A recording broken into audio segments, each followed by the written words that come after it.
그러므로 예수도 자기 피로써 백성을 거룩하게 하려고 성문 밖에서 고난을 받으셨느니라.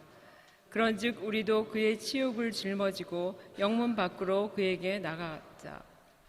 우리 오른손을 가슴에 얹고 제가 하는 기도를 따라해 주시기 바랍니다. 하나님 나와 함께 하시니 나는 아무 염려 없습니다. 하나님 나를 자랑하시니 그에 합당한 삶을 살겠습니다. 주님 내게 말씀하소서. 종이 듣겠나이다. 아멘.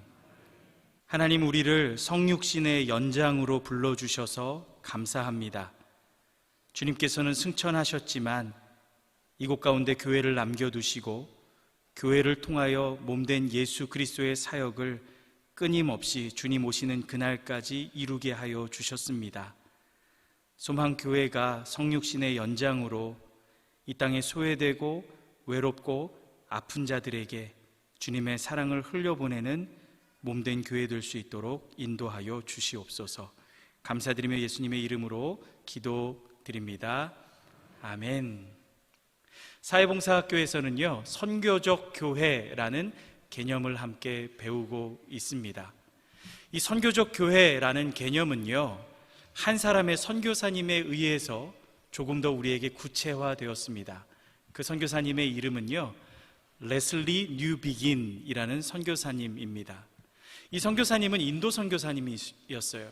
인도 선교를 마치고 은퇴하신 이후에 영국에 돌아가셨는데요, 더 이상 영국 사회가 기독교 국가가 아니라는 사실을 발견하게 됩니다. 그동안 인도를 선교하며 기독교 국가에서 기독교 국가가 아닌 국가를 개종하기 위해서 수고하고 헌신하였다.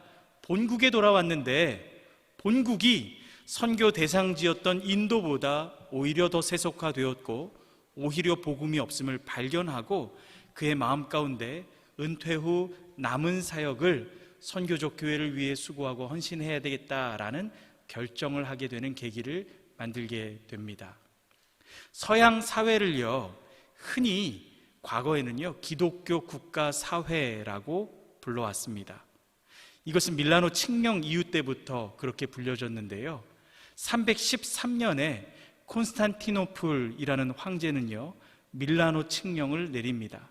이 밀라노 칙령의 내용은 무엇이냐면 기독교가 국가 종교가 된다라는 선언이었습니다. 그동안은 로마가 기독교를 핍박하였으나 콘스탄티노플 대제 이후에 기독교는 이제 국가 종교가 되었습니다. 핍박받던 종교에서 보편 종교가 되어버린 것이지요. 그래서 이 사회의 문학과 문화와 그 모든 제도는 기독교화 됩니다. 이러한 사회를 무엇이라고 부르냐면요, 크리스텐둠이라고 부릅니다. 한국말로는요, 기독교 국가라고 부르는 것이죠. 이러한 기독교 국가는요, 꽤 오랜 시간 동안 지속이 됩니다. 그러다 이 기독교 국가가 무너지게 되는 계기가 있었는데요, 그 계기가 바로 계몽주의였습니다. 계몽주의가 시작이 되면서 기독교 세계관과 기독교 사회 내에서 통용되던 모든 것은 재고되어야만 했습니다. 이 기독교 국가가 무너지면서 세속화가 이 세상 가운데 시작되었죠. 이전에 당연했던 것이 전혀 당연하지 않습니다. 이전에 교회 안에서 통용되었던 모든 것들이 더 이상 통용되지 않았습니다. 그러면서 유럽 사회는 아주 빠르게 세속화되었죠. 그리고 이 세속화되는 그 문화 가운데에서 교회는 대응하지 못하고 도태되게 됩니다.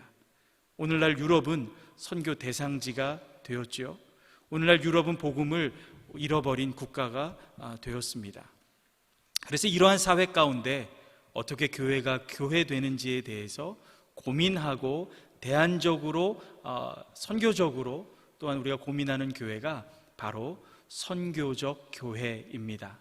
지금 사회봉사 학교에서는요, 이 선교적 교회에 대해서 매달 둘째 주 금요일에 함께 나누고 있고요, 오늘은 그 일환으로서 부분을 보내고 있습니다.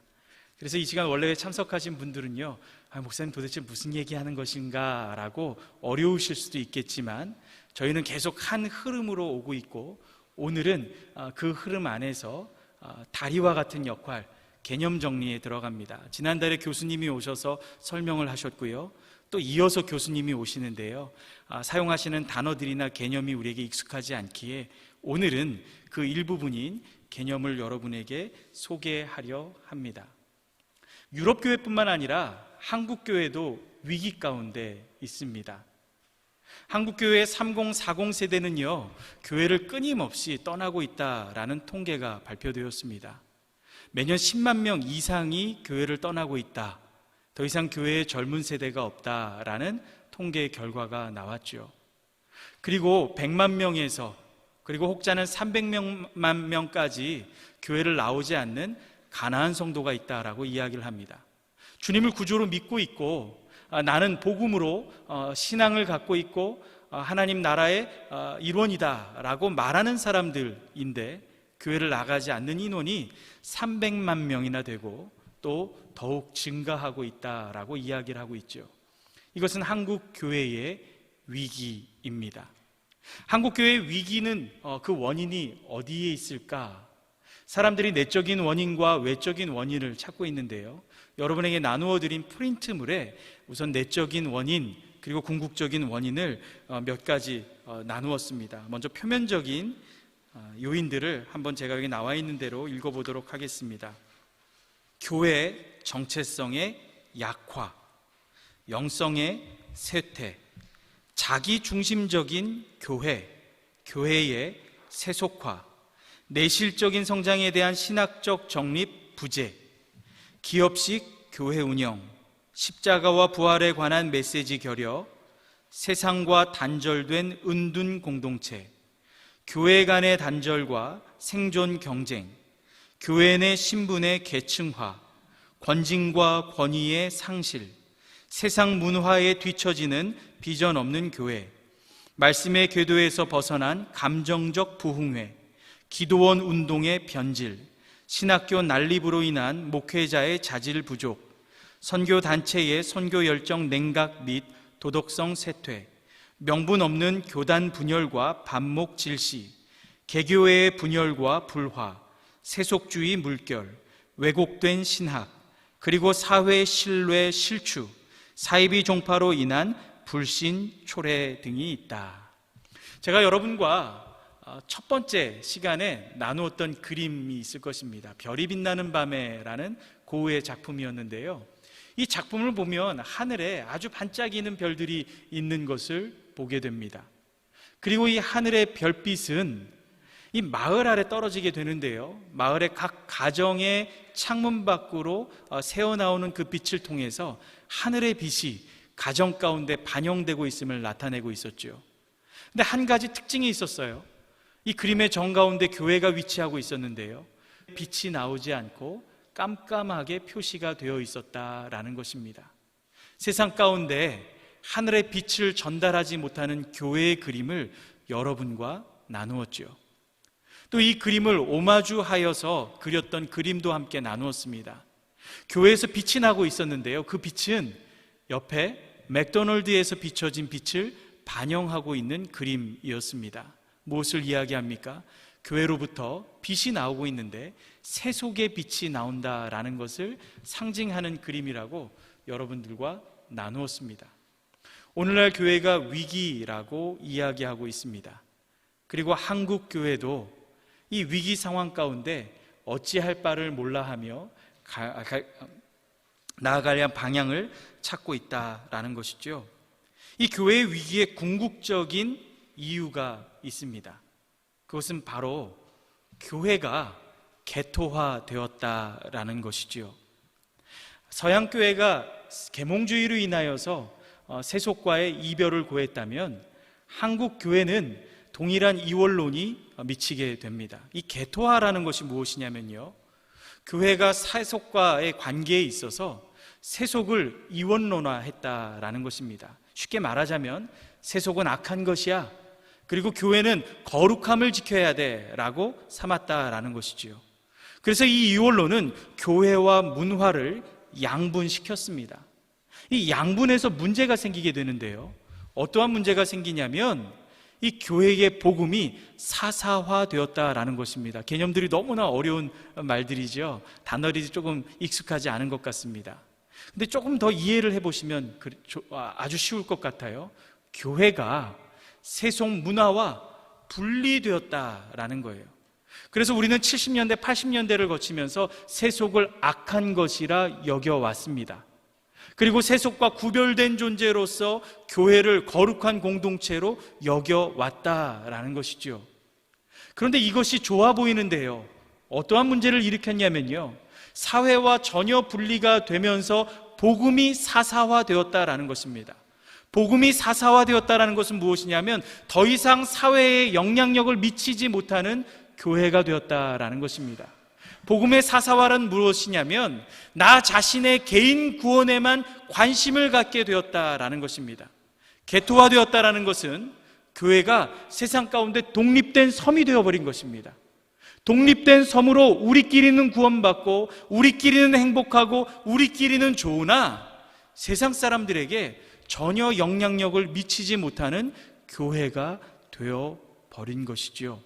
이것이 오늘날 교회가 갖고 있는 어려움이 되었습니다. 하나님께서는요, 에클레시아, 교회를 보내십니다. 교회를 파송하십니다. 교회는 세상과 구별된 존재이지만 세상 속에 위치한 이 개념을 잃어버려서는 안 될 것입니다. 선교적 교회는요, 삼위일체적 개념 안에 있는데요, 하나님께서 예수 그리스도를 세상 가운데 파송하시죠. 이 예수 그리스도는 승천하시면서 성령님을 우리에게 파송하십니다. 또 성령님께서는 우리를 세상 가운데로 파송하고 계십니다. 그래서 세상에 속한 교회, 세상 가운데 함께하는 교회라는 개념을 갖고 나아가는 것이 바로 선교적 교회이죠. 왜 사회봉사학교에서 이러한 이야기를 하느냐? 디아코니아가, 사회봉사가 바로 예수 그리스도의 성육신의 연장으로서 주님의 손과 발이 되어 세상 가운데로 나아가고 있기 때문입니다. 그래서 오늘 여러분과 세 가지 개념을 아주 짧게 나누려고 합니다. 교회가 이러한 위기 속에, 그리고 이러한 어려움 속에서 어떻게 나아가야 하는지에 대한 개념인데요, 그 세 가지 개념은 바로 교회의 공교회성, 교회의 공동체성, 교회의 공공성이라는 단어입니다. 다음 달에 교수님이 오실 때도요, 이 단어들을 사용하실 거예요.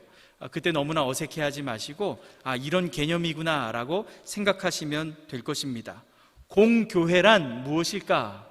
하나의 보편교회를 이야기합니다. 우리가 사도신경 외울 때요, 거룩한 공교회라고 이야기하죠. 바로 이 공교회란 이 교회를 이야기합니다. 개교회 중심주의라는 단어를 한번 들어보신 적 있으실 것입니다. 한국 교회의 어려움 중에 한 가지가 개교회 중심주의입니다. 사실 한국 교회는요, 몸된 교회, 하나의 교회라는 공교회 안에 들어 있습니다. 우린 사도신경으로 그 공교회를 외치고 있지요. 그러나 각 교회는 개교회로서 나아가고 있어요. 개교회 중심주의로 나아가고 있다라는 거예요. 그 개념을 여러분 나누어드린 핸드아웃에 적어 놓았습니다. 개교회가 스스로의 생존과 발전만을 궁극적인 목적으로 삼는 사고방식이 개교회 중심주의이다. 전체 교회를 생각하는 것이 아니라 우리 교회, 우리 교단만 생각하는 것이 바로 개교회 중심주의라는 것이죠. 성도님들의 모든 신앙의 에너지와 열정을 개교회 안으로 축소시키고 있는 것입니다. 근데 이 개교회 중심주의가 발달하면서 생긴 문제가 있어요. 어떤 문제가 생겼냐면요, 교회 소비자가 생겼다라는 거예요. 개교회 중심주의, 공교회성이 없어지자 교회를 쇼핑하는 사람들이 생기기 시작했습니다. 그래서 내게 서비스를 주는 교회, 내게 만족을 주는 교회, 내게 유익을 주는 교회를 찾아다니는 쇼핑객들을 만들게 되었다라는 거예요. 그래서 내 마음에 드는 교회를 사람들이 골라다니게 되었다라는 것입니다. 이것이 공교회성을 잃으면서 우리 안에 생기게 된 것이죠. 이것은 또 교회의 공동체성과 연결이 됩니다. 교회의 공동체성이란 무엇입니까? 바로 우리가 한 몸 안의 지체라는 것이죠. 우리 서로가 우리 개인이 몸의 지체로 부르심을 받았다라는 것입니다. 몸의 지체라는 무엇이냐면 예수 그리스도의 몸의 일부로서 우리가 존재함을 이야기하는 것이지요. 그러나요, 우리의 이 신앙 고백과 믿음과 상관없는 일들이 우리 교회 안에 일어난다라는 것이죠. 그래서 복음의 공동체성을 회복하기 위해서는 우리의 믿음과 우리의 행함이 일치되어야 합니다. 교회를 공동체라고 부르는 것은 하나님의 속성에서 비롯된 것인데요, 우리는 삼위일체 하나님이라고 부르죠. 어려운 신학적인 용어로요, 이것은 외워두셔도 좋을 것 같습니다. 페리코레시스라고 이야기합니다. 페리코레시스, 이 말 또 어렵게 번역이 되는데요, 상호 내주, 상호 침투라고 말합니다. 교집합 원을 생각해 보셨으면 좋겠어요. 원세기가 이렇게 있습니다. 삼위일체의 하나님이죠. 근데 이게 교집합으로 이렇게 위치합니다. 또 교집합으로 위치합니다. 이 삼각형이 교집합으로 서로 상호 침투하고 있다라는 것이죠. 제가 거기에 적어 놓았는데요, 이렇게 적어 놨어요. 교회 공동체는 삼위일체 하나님의 존재 방식과 상응한다. 상호 내주, 상호 침투라고 이야기하는데, 성부 하나님, 성자 하나님, 성령 하나님이 서로 깊이 연결되어 있음을 이야기합니다. 이것이 삼위일체인데요, 이것은 어떻게 이야기하냐면 교집합으로 설명한다면 서로를 초청하는 거예요. 또 서로에게 거처를 제공하는 거예요. 자신을 내어주는 거예요. 그러니까 뭐예요? 무아적인 존재가 되는 거죠. 내가 없어요.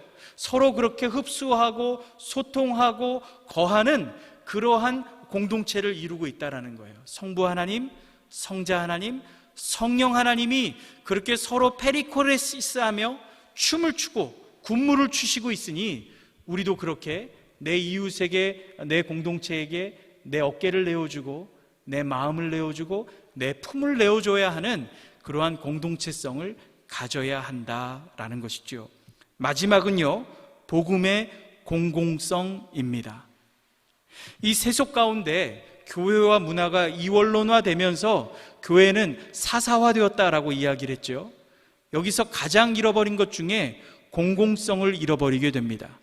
공공성을 잃어버렸다는 것은 아주 쉬운 말로 이야기한다면 타자의 아픔에 무관한 교회가 되었다라는 것이죠. 예루살렘에서 여리고로 내려가는 길에 강도 만난 자가 쓰러져 있는데요, 교회가 그 사람에 대해서 전혀 함께 공감하지 못하고 아파하고 있다는 것입니다. 제사장이 지나갔는데도 공감하지 못하고 레위인이 지나갔는데도 공감하지 못한다라는 것입니다. 오히려 세상 사람들은 그들의 아픔에 대해서 공감하고 그들과 함께하려 했지만 그것이 사마리아 사람으로 표현되고 있는 것이지요. 교회는 공공성을 잃어버립니다. 타자의 아픔에 대해서 무감각한 존재가 되어버린 것이지요. 교회는 하나님의 공평과 정의를 따라 이 사회를 바라보는 시각을 가져야 합니다. 그것이 바로 공공성입니다.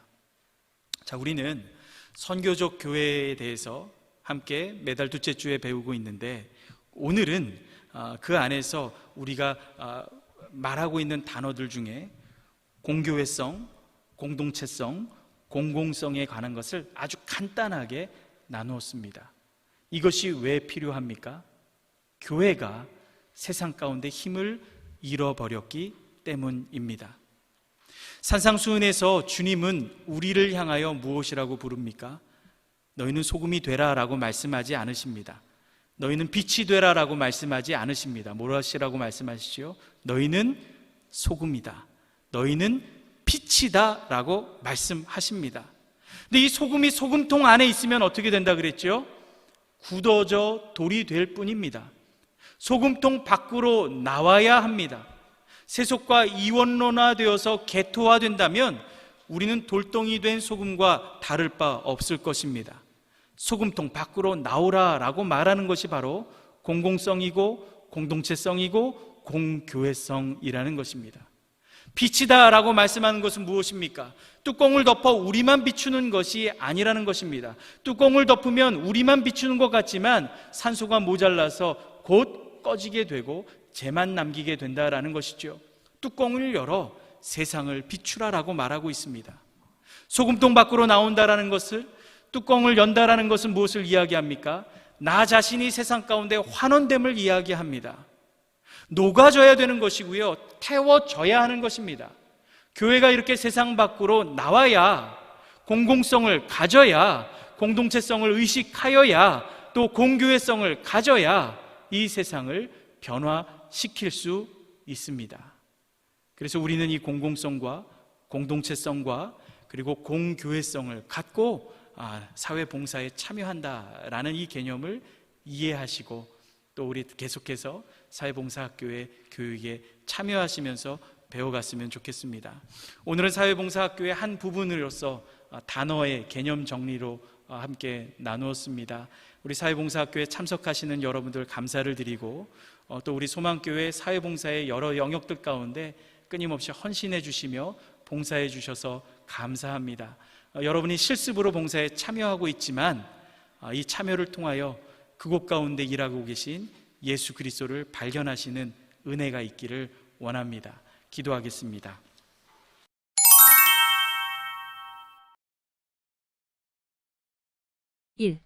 우리 교회가 보편교회의 일부로서 함께하고 있는 사역은 무엇이 있는가? 2. 우리 교회가 타자의 고통에 참여하고 있는 사역에는 무엇이 있는가? 3. 나는 언제 교회 안에서 공동체성을 느꼈는가? 순원들과 함께 나누면 좋겠습니다. 감사합니다.